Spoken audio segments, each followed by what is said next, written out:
good evening or morning, depending on where you call home. I apologize for being late on my weekly post, but the holidays got me a little bit behind. I'd like to ask you a question before I get started on the topic. How is your eyesight lately? No, I'm not referring to your physical eyesight, but I'm talking about your spiritual eyesight. The title of this video is There Are None So Blind as Those Who Will Not See. Not too long ago, I was watching an episode of Little House on the Prairie, which, by the way, is one of my most favorite TV shows of all time. Charles Ingalls and Mrs. Olsen were traveling with a black man and a little blind black child headed to a blind school in Walnut Grove. After setting up camp for the night, the little blind boy was asking the older black gentleman why Mrs. Olsen mistreated him. Not known to them, Mrs. Olsen was listening to what the blind child was saying.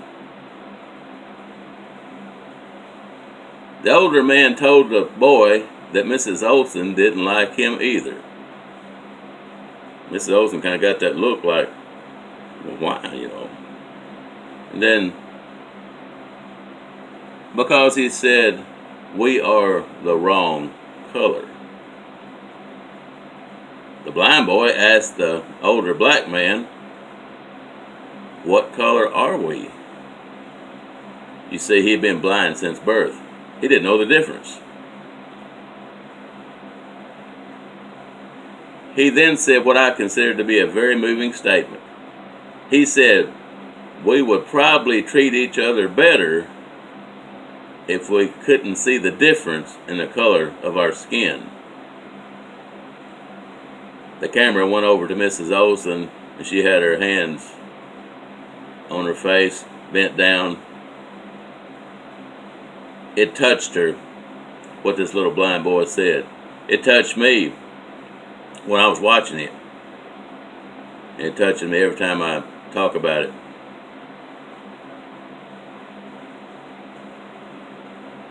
After the little boy said this, the older man looked at the little boy and said,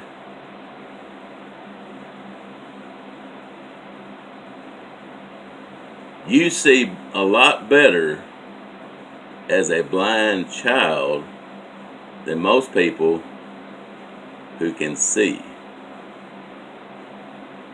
Just let that soak in for just a minute. In the day and age in which we live, there is a very bad problem that is destroying the love between human beings, mostly due to the color of our skin.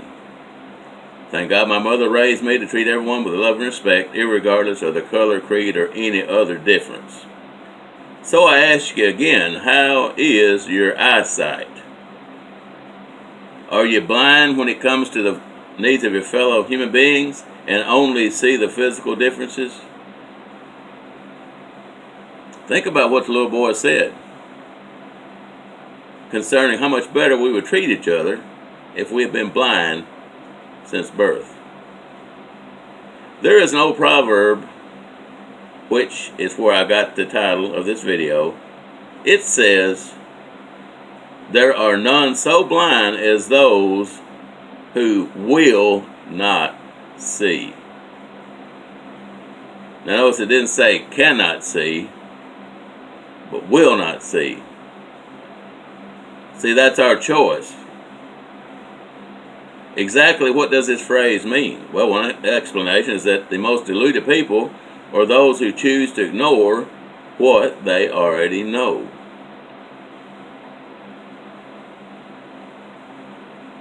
Jesus himself said in the Bible that we are to love our neighbor as ourselves.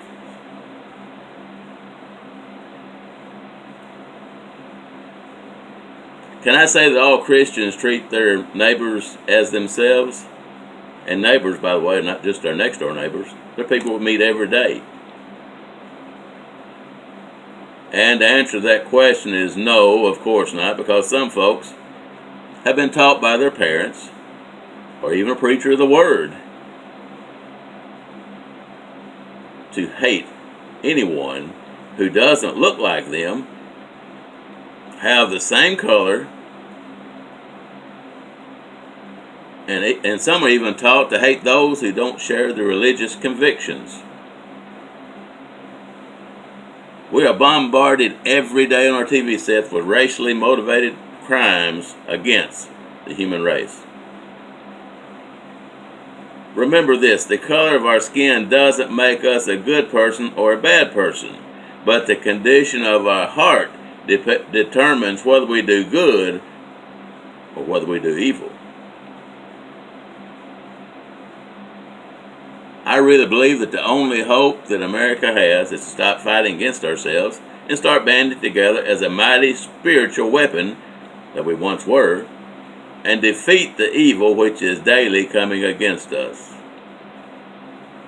Jesus said, "A house divided against itself cannot stand," and we as Americans have got to quit fighting amongst ourselves, band together as a spiritual weapon that we should be, and make America great again and bring it back to God. I would like to ask you to pray for our president. I don't know whether you voted for him, whether you like him, but he's still the one that's ruling our country. God is ruling this world. He has appointed President Trump to rule this country. So pray for him, that he'll follow God's direction, as I believe he is, and make this country great like it once was. Remember what the little blind boy said, and try to see people as one of God's creations and not as inferior humans due to the color of their skin or any other difference. May God open your eyes, spiritual eyes, which I pray will cause you to love everyone to the best of your ability. Until my next post, we here at Father's Love Ministries and from Jim's desk would like to say God bless you and keep you is our prayer, and may 2018 be the greatest year you've ever had. God bless.